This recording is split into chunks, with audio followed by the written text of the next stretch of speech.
Hello everyone, welcome to my channel Level Up Learning.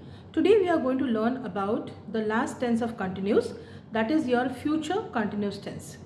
This tense talks about the action which will happen in future in a continue format.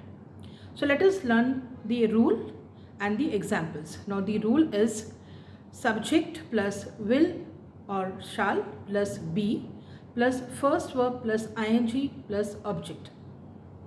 Now let us take the example. Here adding be between will and first verb ing is very important, talking about the continuity of the form in future tense. Let us learn the example.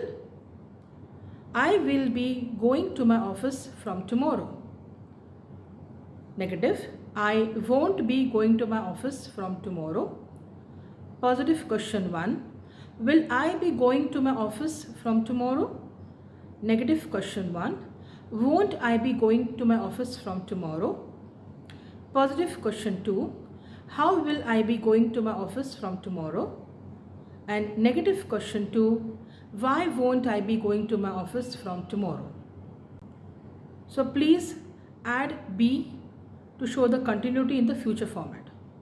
So guys, keep watching, keep learning. Bye bye for now. Thank you so much.